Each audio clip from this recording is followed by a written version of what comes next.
अस्सलामुअलैकुम and welcome back to another video. Particularly आज का जो वीडियो है वो है, यार मैं क्या करूँ, मेरा दिल ही नहीं थकता तेरे बिन के बारे में बात करने में। मैं शॉर्ट्स बनाती रहती हूँ, रील्स बनाती रहती हूँ, इतनी ऑब्सेशन हो गई है इस ड्रामे से, पता नहीं किस चीज़ की ऑब्सेशन होगी कि वो ख़त्म ही नहीं हो रही। मुझे पता है कि मेरे जैसा हाल बहुत सारे दूसरे लोगों का भी है, क्योंकि मैं चेक कर रही होती हूँ ट्विटर और इंस्टा पे, तो हर कोई यही कि मिस कर रहे हैं। मुझे जिस चीज़ ने सबसे ज़्यादा हिट और इंस्पायर किया है तो वो यही चीज़ है कि आई am a big fan of arrange marriages. मैं एक अरेंज मैरिज की लवर हूँ एक्सट्रीम हद तक, और मुझे खुद भी पसंद है किसी अननोन पर्सन के साथ ज़िंदगी गुजारना और उसके हिसाब से ख़ुद को एडजस्ट करना और डालना मुझे पसंद है शुरू से। मैं लव मैरिजेस को बुरा नहीं कह रही कतन, मैं ये नहीं कह रही कि बहुत बुरी होती हैं and they are not good, they are good, but since I am a arrange marriage lover so I talk about that जो मोटिव था इस ड्रामे का, जो मैसेज था, मुझे वो मैसेज बहुत अच्छा लगा। Plus the way Wahaj and Yumna have played the characters, that's they have slayed it. प्लम्स आते हैं यार, गूज बम्स आते थे कुछ सीन्स पे, तो लिटरली जो नमाज वाला सीन था जब वो उसको जाता है अपनी बहन को लेने के लिए, मरियम को लेने के लिए, मुर्तसिमा वो नमाज़ पे बैठ के फिर दुआ करी होती। I was lost into some other world and I was just crying like hell. मुझे बहुत रोना आया था, मैं बहुत रोई थी उस सीन पे। प्लस जब वो मुर्तसिम कन्फेशन करता है कि मेरी चाहत थी और मेरा ये ड्रीम टूटा, मैं उस वक्त भी बहुत रोई थी। तीसरा जब इनका एंड था और जब वो लोग मिलते हैं, आई क्राइड। जब वो अपनी बेटी को प्यार करता है, मैं बहुत रोई उस सीन पे भी, क्योंकि वो एक father daughter love and bond था, तो उस पर तो रोना बहुत ज़्यादा आया था मुझे पर्टिकुलरली। तो एक ये ऑब्सेशन है। प्लस मुझे हमेशा से मुर्तसिम जैसा बंदा बहुत पसंद था। अब मैं अगर ये बात लिखती हूँ ना इंस्टा पे कि I like Murtasim a lot and I love him a lot and I want to have a husband like Murtasim, किसी ना किसी आंटी का कमेंट लाजमी आता है मेरे इस कमेंट के नीचे कि जी वहाँ शादीशुदा एक बच्ची के बाप है। एक बात बताइए मुझे, एक नॉर्मल सी बात, कि जो है वो हम आई लव यू, सॉरी गर्मी बहुत ज़्यादा हो रही है इस वजह से मैंने ये किया, सो सॉरी।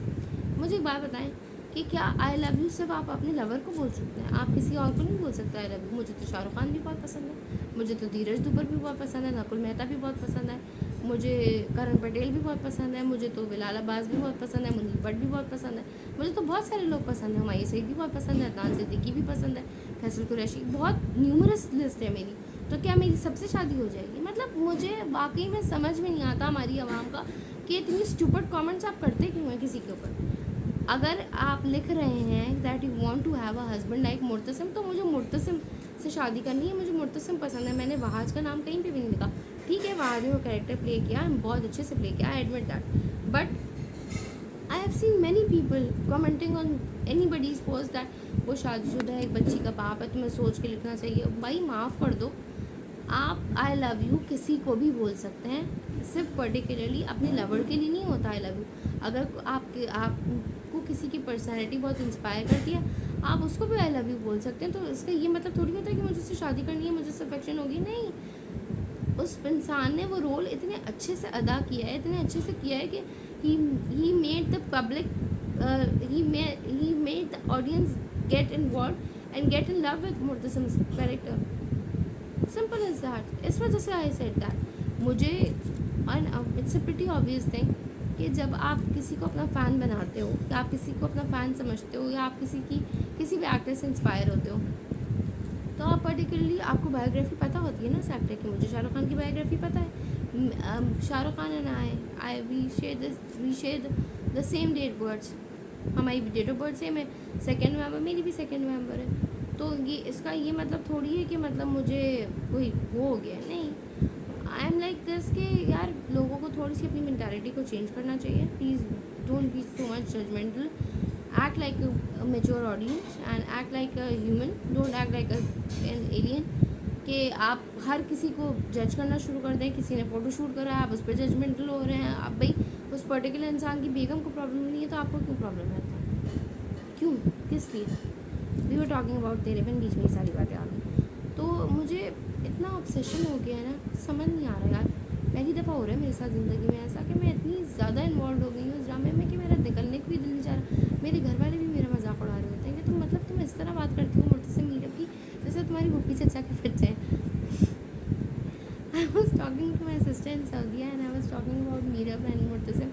एंड उसका हस्बैंड पीछे से मेरा मजाक उड़ा रहा था कि यार तुम पागल तो नहीं हो गई, तुम इतना इन्वॉल्व क्यों हुई। मुझे नहीं पता, सीरियसली मुझे नहीं पता कि इस ड्रामे में ऐसा क्या चार्म है, इस ड्रामे में ऐसी क्या चीज़ है कि आप इतने ज़्यादा जो है वो फैसिनेट हो जाएं, आप इतने ज़्यादा इन्वॉल्व हो गए हैं इसके अंदर। और मुझे अपना नहीं समझ आ रहा कि मैं वाकई में इतनी इन्वॉल्व कैसे हो गई, क्योंकि मैं होती नहीं हूँ कभी भी। मैं ड्रामों को एक नॉर्मल वे में लेना, एक नॉर्मल वे में तरीके से करना, शायद मेरे जैसा हाल बाकी लोगों का भी। क्योंकि I was seeing on Twitter, तो a girl was writing a tweet and she said कि मैं रोज़ रात को क्लिप्स देखती हूँ और जब तक कि मैं क्लिप्स ना देखूँ मुझे मज़ा नहीं आता। The same is with me, I see so many clips on Insta कि मेरे इंस्टा पर सिर्फ और सिर्फ तेरे बिन की फीड जाती हैं और कुछ आता ही नहीं, या कभी किसी की गलती से आ गई, वरना ज़्यादातर सिर्फ और सिर्फ तेरे बिन आता है, कुछ नहीं आता। मैंने इतना ज़्यादा वॉच लगाया है तेरे बिन को, इतना ज़्यादा वॉच किया है कि उसके अलावा कभी कुछ आता ही नहीं है उसके ऊपर। तो मुझे ऐसा लगता है कि इस ऑब्सेशन से निकलना ज़रा मुश्किल क्या नामुमकिनात में से हो गया, क्योंकि भाई मुर्तसिम और मीरब के कैरेक्टर्स ने जादू कर दिया है। एंड माशाल्लाह उन्होंने तेरे बिन 2 अनाउंस कर दिया है।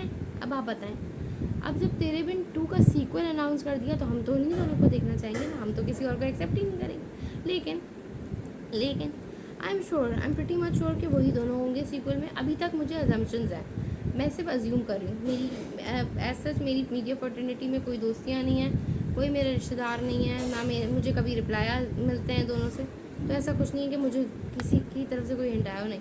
मेरी अपनी अजम्पशन है कि शायद यही दोनों होंगे, बिकॉज दे न्यू दैट तेरे बिन 1 was a success hit because of Yumna and Waj, so they are going to take in तेरे बिन 2।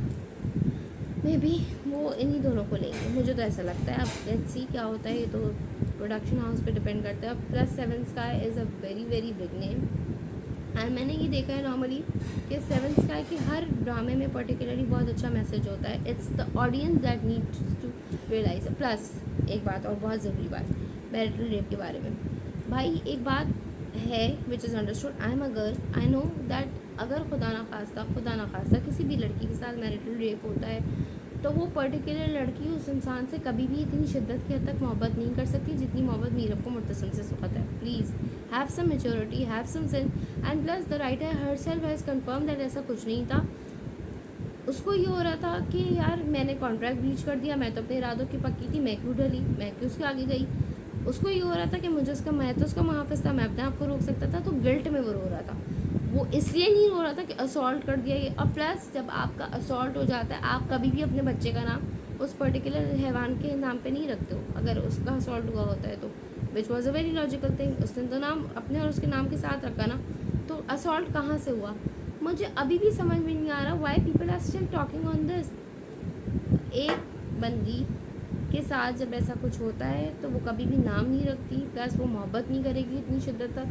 क्योंकि मैं खुद एक लड़की हूँ, जब मैं खुद पढ़ती हूँ असॉल्ट स्टोरीज़ या असॉल्ट की पोस्ट, मेरा दिल चाहता है मैं उस आदमी को ज़िंदा दफन कर दूँ आपकी ज़मीन के अंदर। Plus the kind of a person Wahaj Ali is, will never do such a thing. I know वो एक इंटरव्यू में नूरा मैम ने बोला था या शायद किसने बोला था, इनकी कास्ट में से किसी ने बोला था कि he was not even ready to slap her up. तो खुद सोचें how is he going to do such a character. और आप लोगों ने कितना बैकलैश किया यार। मतलब मुझे आज तक एक बात समझ में नहीं आई है कि सब बोल रहे हैं हम तेरे बिन के बहुत बड़े फ़ैन है। तो भाई ड्रामे में तुमने देखा क्या था, तुम इसी बारे में बात कर रहे हो। तो थिंक एंड देन से things, because if you are a fan of तेरे बिन and if you like Wahaj Ali and if you like Murtasim, have trust and have faith that he is never ever going to do something like this। जो character Murtasim का दिखाया था वो कभी इस किस्म की कोई हरकत करेगा ही नहीं। वो गिल्ट में रो रहा था और उसने बोला भी। आज फिर ये हो गया कि जी कहानी चेंज कर दी और वो वॉइस ओवर करा दिया, और ये माफ़ कर दो भैया, उन्होंने जैसा स्क्रिप्ट में लिखा था उन्होंने वैसे ही किया। Even Abdullah Kadwani gave an interview to Malia and he said the same things। तो why particularly are you guys being so judgmental that you are like keep still doing a hype on it? Why? वो कह रहे हैं कि नहीं था and I am sure कि नहीं था। वो सीन जब आया था मैंने उस वक्त भी यकीन नहीं किया था कि ऐसा कुछ हुआ होगा, क्योंकि मुझे पता है कि एक करेक्टर जब हम बहुत आसमान की बुलंदियों पे कोई करेक्टर को शो करते हैं ना, हम उसको ज़मीन पे कभी भी नहीं लाके उठाता है। अच्छा फिर बहुत से लोगों का ये भी फरमान इलाही आया था। मैंने एक, I will not take her name, she came and she said मैं तो इंडिया के ड्रामे बहुत शौक से देखती हूँ, और उनके ड्रामों में भी ऐसा कि सब कुछ नहीं होता जो पाकिस्तानी ड्रामाज में हो रहा है। तो ma'am I would just say one thing to you, जो उनके ड्रामाज में होता है वो आपके ड्रामाज में हम दिखा भी नहीं सकते, because camera will not allow that. Plus उन लोगों के यहाँ बहुत पॉजिटिवली चीज़ें ली जाती हैं, आप लोगों के यहाँ बहुत नेगेटिवली चीज़ों को पोर्ट्रे करते हैं। हर चीज़ बहुत नेगेटिव है आपके यहाँ, उनके यहाँ नहीं है इतनी नेगेटिविटी। उनके यहाँ वो लोग देखते हैं, एनालिसिस करते हैं, और अगर उनकी मर्ज़ी के अगेंस्ट होता है कुछ तो फिर वो लोग थोड़ा सा हंगामा शुरू करते हैं, वरना they are never judgemental towards their actors, they respect their actors a lot. उनको पता होता है कि कौन सा एक्टर किस तरह का है, कौन सा एक्टर कौन सा रोल कर सकता है, कौन सा नहीं कर सकता, क्या है क्या नहीं, ये सब चीज़ें उनको पता होती हैं। हमारी तरह नहीं करते पागलपना। तो if you think that I just did justice to the video, please like, share and subscribe to my channel for further updates and for further videos. Till then see you, bye bye, अल्लाह हाफ़िज़।